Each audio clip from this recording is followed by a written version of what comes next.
เพื่อนสหธรรมิกกัลยาณมิตรและท่านสาธุชนผู้สนใจในธรรม ทั้งหลายการบรรยายครั้งที่แล้วมาเราได้พูดกัน3 เรื่องคือเรื่องธรรมะเรื่องศาสนาและเรื่องพุทธะในวันนี้ก็รวมทั้ง3 เรื่องนั้นเข้าเป็นเรื่องเดียวกันเรียกว่าเรื่องปฏิจจสมุปบาทเมื่อเราพูดถึงเรื่องธรรมชาติธรรมะคือธรรมชาติกฎของปฏิจจสมุปบาทก็คือเรื่องธรรมชาติอย่างยิ่งเมื่อเราพูดถึงศาสนาพระพุทธศาสนาเราก็สอนเรื่องเกี่ยวกับธรรมชาติในทุกความหมายเมื่อพูดถึงพระพุทธเจ้าก็มีคำตรัสไว้ว่าผู้ใดเห็นปฏิจจสมุปบาทผู้นั้นเห็นธรรมผู้ใดเห็นธรรมผู้นั้นเห็นฉันท์อย่างนี้เป็นต้นดังนั้น3 เรื่องมันจึงเป็นเรื่องเดียวกันแหละจากคำที่ตรัสว่าเห็นปฏิจจสมุปบาทคือเห็นธรรมเห็นธรรมคือเห็นฉันท์นี่เราจะต้องเข้าใจความหมายให้ชัดเจนว่า สิ่งหรือบุคคลที่แสดงปฏิจจสมุปบาทนั่นแหละองค์พระพุทธเจ้าแล้วก็ตัวกฎนั่นเองก็คือองค์พระพุทธเจ้าในฐานะที่เป็นกฎเราจึงมีพระพุทธเจ้าใน2 ความหมายมาเป็นตัวกฎพระองค์หนึ่งเป็นตัวผู้บอกซึ่งกฎอย่างหนึ่งเราจะพูดสมัยก็ได้ว่าเราจะเห็นพระพุทธเจ้าในทุกสิ่งที่แสดงปฏิจจสมุปบาทแก่เราถ้าสิ่งที่แสดงปฏิจจสมุปบาทมีอยู่ทั่วโลกในที่ทุกคนทุกแห่ง ก็จะกล่าวได้เหมือนกันว่าพระพุทธเจ้าก็มีอยู่ในที่ทุกคนทุกแห่งที่พร้อมที่จะแสดงปฏิจจสมุปบาทให้แก่เราพวกเซนเขาก็พูดอย่างหยาบคายว่าพระพุทธเจ้ามีแม้ในกองขี้หมาฟังดูก็น่าสนใจว่าแม้ในกองขี้หมาเราก็อาจจะเห็นอิทัปปัจจยตาเห็นปฏิจจสมุปบาทได้ในความหมายหนึ่งด้วยเหมือนกันถ้าเราไม่เข้าใจอย่างนี้เราก็จะโกรธว่าเขาพูดหยาบคายต่อพระพุทธเจ้าแต่เรามาทำความเข้าใจกันอย่างกว้างๆหรือประนีประนอมว่าเราอาจจะเห็นพระพุทธเจ้าได้ทุกแห่งเราอาจจะเห็นปฏิจจสมุปบาทได้ทุกแห่งเราจะเห็นธรรมะได้ทุกแห่งไม่ยกเว้นที่ไหน พระพุทธเจ้าท่านได้ตรัสว่าแต่ก่อนนี้ก็ดีเดี๋ยวนี้ก็ดีเราบัญญัติแต่เรื่องทุกข์กับความดับไม่เหลือแห่งทุกข์เท่านั้นและเรื่องความทุกข์ระดับไม่เหลือแห่งทุกข์นั่นคือเรื่องของปฏิจจสมุปบาทโดยตรง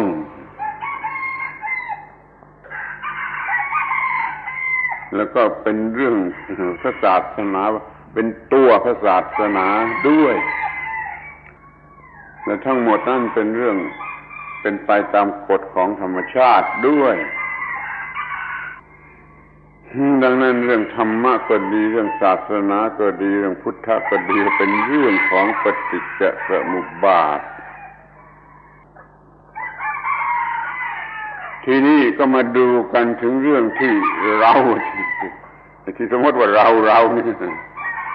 เกี่ยวข้องกันกับปฏิจจสมุปบาทอย่างไรกันโดยละเอียดแล้วก็ดูทุกอนุทุกส่วน ทุกๆอนุภาคพาร์ติเคิลทุกส่วนของเราเนี่ยมันเป็นเรื่องปฏิจจสมุปบาททั้งนั้นไม่ยกเว้นเราจึงพูดได้ว่าร่างกายทั้งหมดนี่มันก็คือปฏิจจสมุปบาทหรือเต็มไปด้วยอาการของปฏิจจสมุปบาทเพราะว่ามันเต็มไปด้วยการปรุงแต่งของความทุกข์คือที่เรียกว่าสังขารสังขาระหรือสังขารแล้วการปรุงแต่งและสิ่งที่ถูกปรุงแต่งหรือผู้ปรุงแต่งนี่มันเป็นสิ่งที่มีอยู่ตลอดเวลาในร่างกายของเราส่วนที่เป็นไปตามธรรมชาติยังไม่เกี่ยวกับทุกข์เราก็เรียกว่าอิทัปปัจจยตาส่วนที่เป็นไปเพื่อทุกข์โดยตรงเราก็เรียกว่าปฏิจจสมุปบาทแต่อย่าลืมว่าดังที่กล่าวมาแล้วข้างต้นว่าเราใช้คำสองคำนี้สับสนหรือแทนกันอยู่เสมอเราจึงพูดได้ว่ามีอิทัปปัจจยตาหรือมีปฏิจจสมุปบาทอยู่ตลอดเวลาในชีวิตของเราส่วนที่มันงอกขึ้นมาหรือเจริญขึ้นมามันเปลี่ยนแปลงไปตามกฎเกณฑ์ของมันก็เรียกว่าอิทัปปัจจยตาแต่ส่วนที่มันทำให้เกิดเป็นความทุกข์ขึ้นมาเราเรียกว่าปฏิจจสมุปบาทเราจึงกล่าวได้ว่าอาการของอิทัปปัจจยตานี่มีอยู่ทุกขุมขนทุกขุมขนทุกเส้นขนที่นี่ก็จะมาดูค่าหรือความหมายของสิ่งที่เรียกว่าปฏิจจสมุปบาทข้อแรกซึ่งเป็นข้อสำคัญว่าเราติดบ่วงอยู่ในวัฏฏะเพราะไม่รู้ปฏิจจสมุปบาทเรามีกิเลสเราทำกรรมเรารับผลกรรมเรามีกิเลสเราทำกรรมเรารับผลกรรมอย่างนี้ตลอดเวลาเพราะว่าเราไม่รู้ปฏิจจสมุปบาทแม้เราจะกล่าวอย่างทั่วๆไปหรือตามแบบฮินดูวัฏฏะก็คือเกิดมาแล้วก็ตายเข้าโลงแล้วก็เกิดมาอีกเกิดมาแล้วก็ตายเข้าโลงแล้วเกิดมาอีกจะพูดวัฏฏะกันอย่างนี้ก็ได้มันก็เพราะไม่รู้ปฏิจจสมุปบาทเหมือนกันและข้อต่อไปว่าเพราะไม่รู้ปฏิจจสมุปบาทจิตนี้มันยุ่งเหมือนกับได้ยุ่งคือได้ที่ไม่มีการจัดอย่างเป็นระเบียบหรือเป็นเศษได้เอามาจับกลุ่มรวมกันเข้าเป็นกลุ่มได้อย่างนี้มันเรียกว่าได้ยุ่งอย่างมากๆจิตยุ่งเหมือนก็ได้ยุ่งเพราะไม่รู้ปฏิจจสมุปบาทนี่ท่านเปรียบด้วยคำเปรียบอีกคำหนึ่งว่า จิตยุ่งเหมือนเซิงหญ้ามุนชะหญ้าปัปปะชะ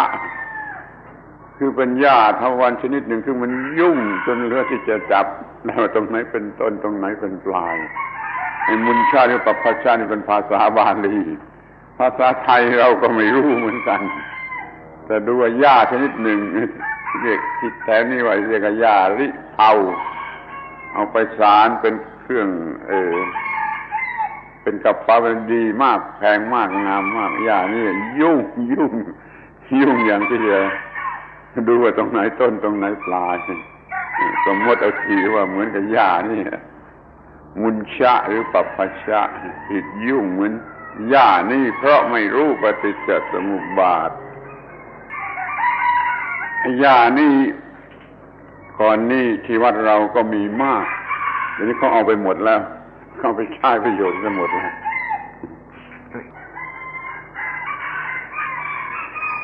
ทีนี้ก็ดูต่อไปเพราะว่าไม่รู้ปฏิจจสมุปบาทก็ไม่รู้พระพุทธเจ้าป องค์นิรันดรเที่ยวผู้ใดเห็นปฏิจจสมุปบาทผู้นั้นเห็นธรรมผู้ใดเห็นธรรมผู้นั้นเห็นเราเพราะไม่รู้ปฏิจจสมุปบาทจึงไม่เห็นพระพุทธเจ้าพระองค์นี้คือพระองค์นิรันดรนอกประวัติศาสตร์ไม่ประสูติไม่ตรัสรู้ไม่นิพพานมีอยู่ตลอดกาลองค์ที่สำคัญมากเราไม่รู้จักเพราะเราไม่รู้จักปฏิจจสมุปบาทกล่าวอีกอย่างหนึ่งก็กล่าวว่าเพราะไม่รู้ปฏิจจสมุปบาทก็ไม่รู้พุทธศาสนาไม่รู้จักพุทธศาสนาซึ่งเป็นเรื่องทุกข์เป็นเรื่องดับทุกข์ตามหลักของปฏิจจสมุปบาทเรื่องทุกข์กับดับทุกข์นี่เราเรียกกันสั้นถ้าเรียกกันอย่างสั้นๆเราเรียกว่าเรื่องอริยสัจถ้าเรียกกันอย่างเต็มที่อย่างกว้างขวางเต็มที่เราก็เรียกว่าเรื่องปฏิจจสมุปบาทเราอาจจะเรียกได้อย่างถูกต้องว่า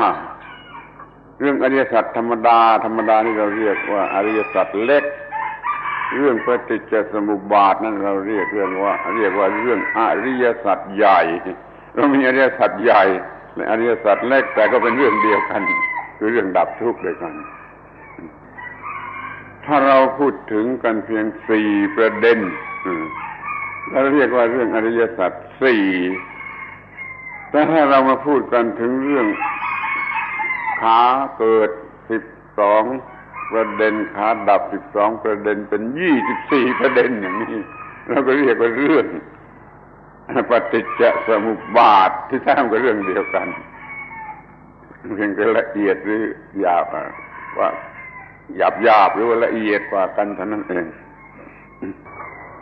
จะพูดอีกอย่างหนึ่งให้กินความกว้างทั่วไปว่าเพราะไม่รู้จักปฏิจจสมุปบาทหรือกฎของปฏิจจสมุปบาทเราก็ไม่รู้จักพระเจ้าพระเป็นเจ้าที่มีอยู่ในทุกปรมาณูของสากลจักรวาลทุกปรมาณูของสากลจักรวาลมีพระเจ้าองค์นี้สิงสถิตอยู่ทั้งหมดนี่คือความหมายคุณค่าของเรื่องปฏิจจสมุปบาทจึงเป็นเรื่องที่สำคัญที่สุดควรจะศึกษาเพื่อการดับทุกข์ของเราโดยเฉพาะต่อไปนี้ก็จะดูกันที่ลักษณะของปฏิจจสมุปบาทพระอานนท์กราบทูลพระพุทธเจ้าว่าเท่าที่ข้าพระองค์รู้สึกในใจนี่เรื่องปฏิจจสมุปบาทเป็นเรื่องลึกพอประมาณไม่ลึกซึ้งอะไรลึกพอประมาณยาวะคัมภีโรนี่มันลึกพอประมาณพระพุทธเจ้าท่านอย่าพูดอย่างนั้นแกอย่าพูดอย่างนั้นเรื่องปฏิจจสมุปบาทเป็นเรื่องที่ลึกที่สุดลึกถึงที่สุดลึกจนไม่รู้จะลึกกันอย่างไรมีลักษณะลึกอย่างนี้ลึกเหลือประมาณนี่ไม่ใช่ว่าเข้าใจได้ยากคือละเอียดแล้วซับซ้อนแล้วก็เกี่ยวพันกันกับเรื่องอื่นๆลึกเหลือประมาณแต่ก็ว่าไม่ใช่จะลึกจนเข้าใจไม่ได้ลึกเท่าไรก็ยังพอเข้าใจได้คนจึงควรพยายามเข้าใจเรื่องปฏิจจสมุปบาทมันก็เป็นเรื่องปฏิจจสมุปบาทนี่เองที่พระพุทธเจ้าเมื่อตรัสรู้แล้วใหม่ๆท่านคิดว่าไอ้เรื่องที่ตรัสรู้นี่มันลึกเกินไปไม่มีใครเข้าใจได้สอนกันเหนื่อยเปล่าๆไม่มีประโยชน์อะไรแล้วก็คิดว่าจะไม่สอนแต่ประเดี๋ยวท่านก็คิดว่ามันจะมีสัก 2-3 คนมีคนบางคนที่อาจจะรู้ได้ถ้าเราไม่สอนคนเหล่านี้ก็เสียประโยชน์ไปเพราะฉะนั้นก็คิดว่าจะสอนขอให้พวกเราทุกคนเหล่านี้อยู่ในจำนวนบางคนที่พอจะเข้าใจได้ จะได้รับประโยชน์จากการตรัสรู้ของพระพุทธเจ้านี่คือเรื่องปฏิจจสมุปบาทแต่เราเรื่องปฏิจจสมุปบาทไม่อาจจะศึกษาได้โดยลำพังการฟังจากผู้อื่นปรโตโคสะการโฆษณาของผู้อื่นเป็นการอ่านหนังสือการพูดกันแม้แต่ที่เรากำลังพูดกันอย่างนี้ก็ยังเรียกว่าฟังจากผู้อื่นไม่อาจจะสำเร็จด้วยการฟังจากผู้อื่นอย่างนี้ข้อนี้หมายความว่าต้องศึกษาจากตัวเองจากตัวชีวิตเองจากตัวชีวิตของเราเองแม้ว่าเราจะต้องฟังจากผู้อื่นเพราะว่าเราไม่รู้ในทีแรกแล้วก็ต้องเอามาทำให้มันเป็นเรื่องตัวเองเรื่องชีวิตของตัวเองเรียกว่าทำโยนิโสมนสิการแล้วก็ทำปัญญาวิปัสสนาให้เกิดขึ้นนี่จึงจะสามารถรู้เรื่องปฏิจจสมุปบาทกล่าวให้ชัดอีกอย่างหนึ่งก็ต้องกล่าวว่าเราจะต้องศึกษามันอย่างวิทยาศาสตร์อย่าศึกษามันอย่างฟิโลโซฟีอย่างวิทยาศาสตร์ก็คือไม่ต้องมีการคำนวณไม่ต้องมี speculation ในแบบใดๆเราจะมองลงไปโดยตรงที่ตัวทุกข์เอาตัวความทุกข์มาเป็นวัตถุของการศึกษาอย่ามี hypothesis ใดๆมาใช้แทนถ้าอย่างนั้นมันเป็นฟิโลโซฟีและไม่อาจจะรู้จักปฏิจจสมุปบาทเลยเนี่ยเป็นหลักการที่ว่าเราจะต้องศึกษาปฏิจจสมุปบาทอย่างวิทยาศาสตร์อย่าศึกษาอย่างฟิโลโซฟีเป็นต้นซึ่งเขาชอบศึกษากันมากแต่ว่าถ้าใครอยากจะศึกษาปฏิจจสมุปบาทอย่างฟิโลโซฟีก็ได้เหมือนกันแล้วเขาก็รู้อย่างฟิโลโซฟีรู้พุทธศาสนาอย่างฟิโลโซฟีมันดับทุกข์ไม่ได้มันป่วยตามมันว่าแต่ฟิโลโซฟีพูดกันไม่รู้จักจบแต่ความจริงข้อนี้มันก็เนื่องเข้ามาในขอบเขตของเราที่จะศึกษาปฏิจจสมุปบาทอย่างธรรมะหรือวิทยาศาสตร์ด้วยเหมือนกันที่ตลอดเวลาที่เรายังดับทุกข์ไม่ได้ยังไม่เห็นจริงโดยประจักษ์ว่าดับทุกข์ได้โดยเหตุนี้ ปฏิจจสมุปบาทก็มีลักษณะเป็นฟิโลโซฟีแก่เราอยู่ไม่น้อยจนกว่าเมื่อใดเราดับทุกข์ได้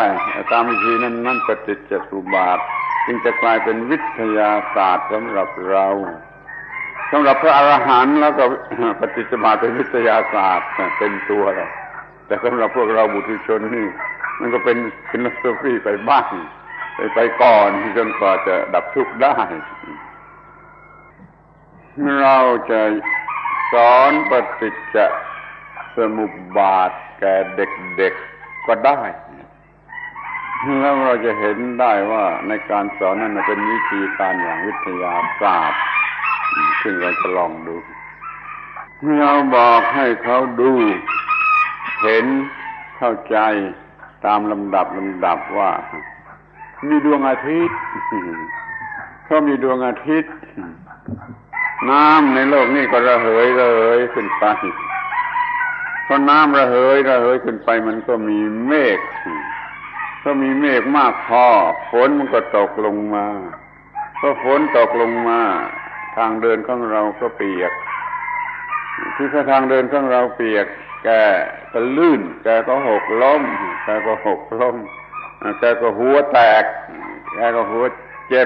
บแผลหัวแตกแกก็ต้องไปหาหมอก็พยายามรักษากันให้แผลของแกหายแล้วแกก็หายเจ็บนี่อาการทั้งหมดนี้มันเป็นไปตามธรรมชาติตามกฎของธรรมชาติอย่างนี้เรียกว่าอาการของปฏิจจสมุปบาทจะสอนได้แม้แก่เด็กเล็กๆให้เข้าใจหลักการของปฏิจจสมุปบาท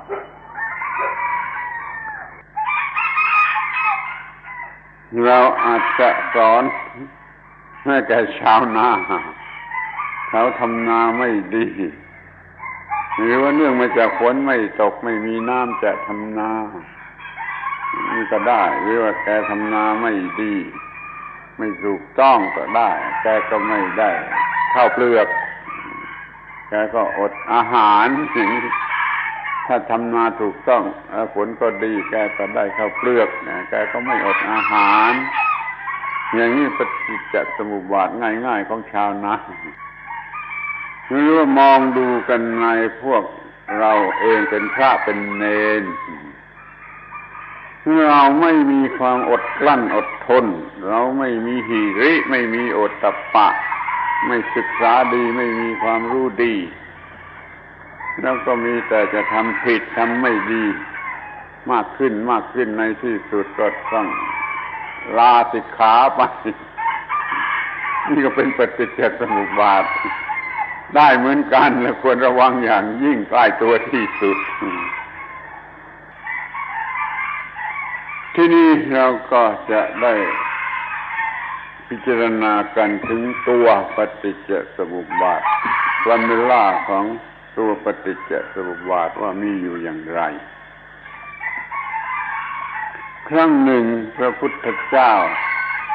ท่านรู้สึกว่านั่งอยู่คนเดียวนั่งอยู่องค์เดียวท่านก็สาธยายคือกล่าวปฏิจจสมุปบาทขึ้นมาว่าจักขุนจะปฏิจจรูเปจะปฏิจจอุปัชชติวิญญาณังตินังธัมมานังสังคติภัสโสภัสสะปัจจยาเวดนาปัจจยาตัณหาปัจจยาอุปาดานังอุปาดานปัจจยาภวปัจจยาญาติปัจจยา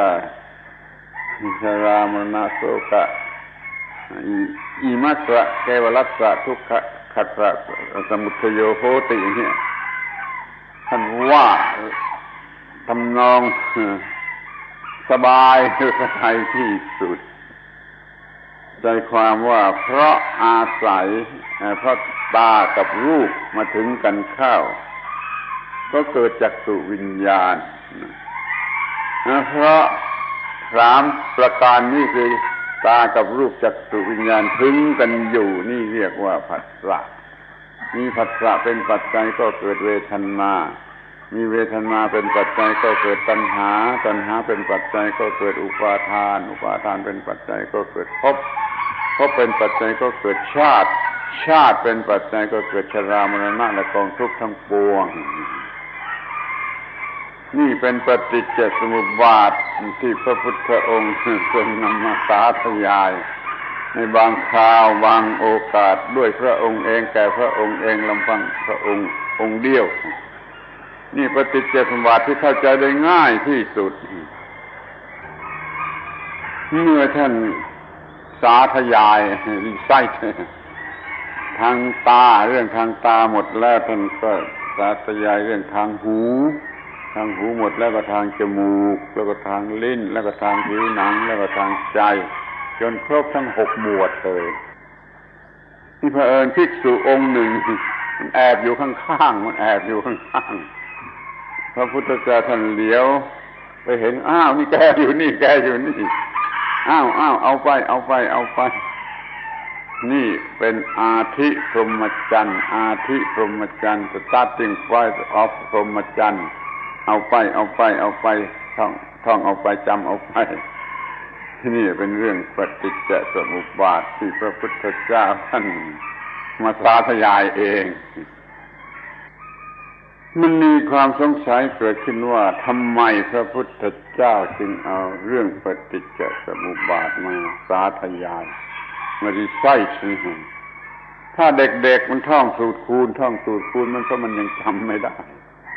หรือถ้าคนหนุ่มเขาร้องเพลงเพราะว่ากิเลสมันต้องการเขาก็ร้องเพลงพระพุทธเจ้าสาธยายปฏิจจสมุปบาทนี้ด้วยเหตุของอะไรเป็นที่น่าสงสัยและเข้าใจยากผมคิดว่าเพราะความสำคัญของปฏิจจสมุปบาทที่พระองค์ทรงคุ้นเคยมากก่อนตรัสรู้ก็ค้นแต่เรื่องปฏิจจสมุปบาท วันตรัสรู้ค้นเรื่องปฏิจจสมุปบาทตลอดคืนแล้วก็ตรัสรู้ท่านตรัสรู้แล้วก็ยังมาพิจารณาปฏิจจสมุปบาททบทวนอยู่อีกเป็นอันมากมันจึงฝังแน่นอยู่ในความรู้สึกของพระองค์จึงพอมีโอกาสมันก็หลุดมาทางปากของพระพุทธองค์เหมือนกับว่าคนหนุ่มเขาร้องเพลงเล่นผมก็เลยตั้งชื่อปฏิจจสมุปบาทชุดนี้ว่าปฏิจจสมุปบาทฮัมเพลงขอให้เราทุกคนเนี่ยสาธยายปฏิจจสมุปบาทอย่างนี้กันเถิดแทนการร้องเพลงแต่ที่ว่าร้องเพลงก็ตามใจจะร้องเพลงเรื่องปฏิจจสมุปบาทแล้วจะมีประโยชน์มากทีเดียวปฏิจจสมุปบาทนี่สั้นกว่าน้อยกว่ามีเพียง8หรือ9อาการแล้วขึ้นต้นด้วยอายตนะภายในกระทบอายตนะภายนอกเกิดวิญญาณเกิดผัสสะเกิดเวทนาไปจนตลอดมันจึงมีลักษณะสั้นกว่าพอมาถึงปฏิจจสมุปบาทใหญ่เต็มรูปมันก็เพิ่มเข้าข้างหน้าตอนต้นอีก2อาการมันมีคำขึ้นต้นว่าอวิชชาปัจจยาสังขาราสังขารปัจจยาวิญญาณังวิญญาณปัจจยานามรูปังนามรูปปัจจยาสลานเรื่อยไปจนตลอดเหมือนกันเลยผิดข้างต้นที่เพิ่มอวิชชาสังขารวิญญาณนามรูปเข้ามาเท่านั้นแหละทีนี้เราจะศึกษาเรื่องปฏิจจสมุปบาทใหญ่ปฏิจจสมุปบาทสมบูรณ์ว่าเริ่มด้วยอวิชชา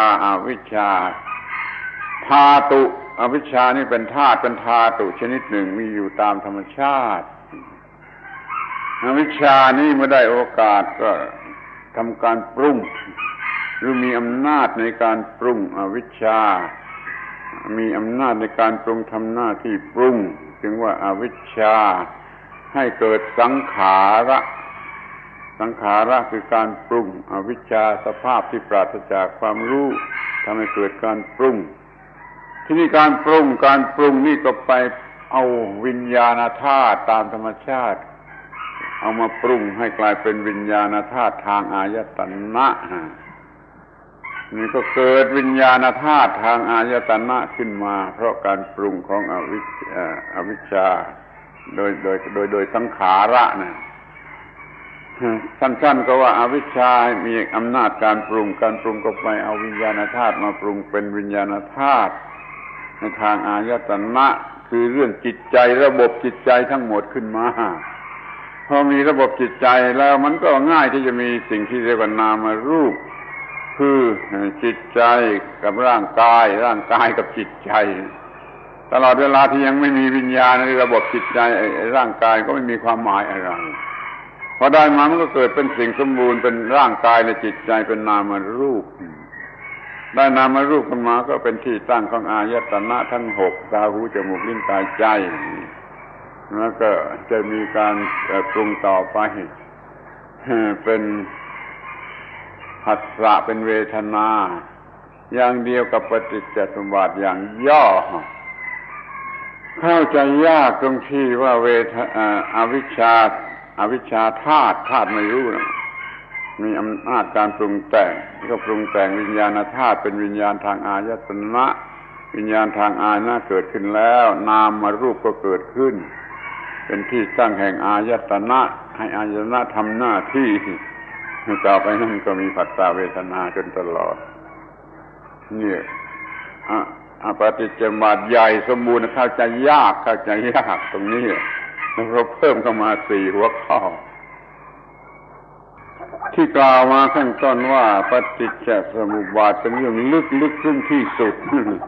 เข้าใจยากที่สุดมันก็ตรงที่ว่าอวิชชาจะเกิดสังขารอย่างไรสังขารจะเกิดวิญญาณอย่างไรวิญญาณจะเกิดนามรูปอย่างไร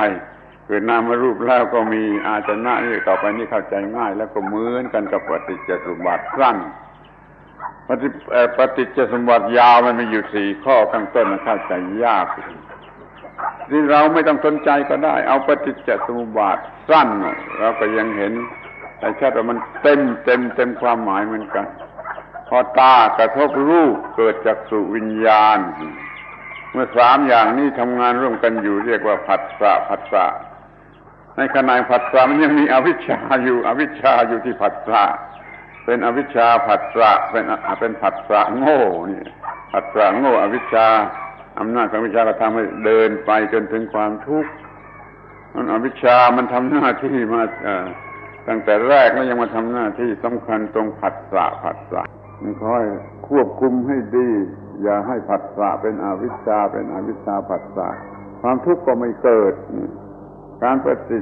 ปฏิบัติปฏิจจสมุปบาทก็มีสติควบคุมอย่าให้อวิชชาเข้ามาเป็นใหญ่มาควบคุมไล่อวิชชาออกไปเสียมันก็ไม่เกิดความทุกข์นี่สะดวกที่สุดแล้วที่เราจะศึกษาปฏิจจสมุปบาทอย่างสั้นอย่างที่พระพุทธเจ้ามาสาธยายนี่เรื่องกันที่ตาหูเกิดจากสุวิญญาณไปเรื่อยจนถึงเกิดทุกข์ก็เป็นเรื่องเดียวกันทั้งอย่างยาวและอย่างสั้นที่นี่ก็ยังมีความลับเกี่ยวกับเรื่องปฏิจจสมุปบาทนี่คือข้อที่ว่าถ้าเราปฏิบัติควบคุมปฏิจจสมุปบาทไม่ได้ไอ้ความทุกข์ได้เกิดขึ้นเสียแล้วถ้าเราปฏิบัติได้ความทุกข์ไม่เกิดเดี๋ยวนี้เราปฏิบัติไม่สำเร็จความทุกข์เกิดแล้วเราจะทำอย่างไรต่อไปพระพุทธเจ้าท่านได้ตรัสไว้เองตรัสต่อไปว่าความทุกข์ทำให้เกิดศรัทธาความเชื่อว่ามีสิ่งที่จะต้องดับทุกข์ได้ก็พยายามหาสิ่งนั้นแหละข้อนี้ผมรู้สึกว่าเป็นสัญชาตญาณเป็นอินสติ้งแม้แต่สัตว์เดรัจฉานเนี่ยพอเขามีความทุกข์เขาก็จะวิ่งไปหาที่มันจะหยุดความทุกข์ของเขาได้เป็นสุนัขขี้เรื่อนหรือเป็นสุนัขมีแผลโดยเหตุใดเหตุหนึ่งมันจะวิ่งไปหาแมวก็เหมือนกันเจ็บปวดขึ้นมาจะวิ่งไปหาที่แห่งหนึ่งคนที่จะช่วยอะไรก็ตามมันเชื่อว่ามันมีสิ่งที่จะช่วยหยุดความทุกข์นี้ได้ ความเชื่อนี่สำคัญมากถ้าความเชื่อนี่ไม่มีแล้วมันไม่มีการค้นขวายที่จะไปหาสิ่งดับทุกข์พระเจ้าจึงตรัสว่าความทุกข์ให้เกิดศรัทธาถึงเราต้องมีถึงเราจะต้องมีกันให้ถูกต้องหรือเต็มที่นะเมื่อเรามีความเจ็บไข้หรือเจ็บป่วยขึ้นมาแล้วเรามีความเชื่อว่ามีหมอที่จะช่วยได้มีโรงพยาบาลที่จะช่วยได้นี่เรามีความแน่ใจเราจึงไปหาหมอหาโรงพยาบาลส่วนลูกเล็กๆถ้าลูกเล็กๆพอมีปัญหามีเจ็บป่วยขึ้นมาก็แม่ช่วยได้วิ่งไปหาแม่นี่ศรัทธาตรงนี้สำคัญมากอย่าวิ่งทำให้วิ่งไปหาธรรมะสิ่งที่จะดับทุกข์ได้ศรัทธาทำให้เชื่อในสิ่งที่จะดับทุกข์ได้แล้วก็วิ่งไปหาเมื่อศรัทธาอย่างนี้มีอยู่ก็ต้องได้พบกับสัตตบุรุษ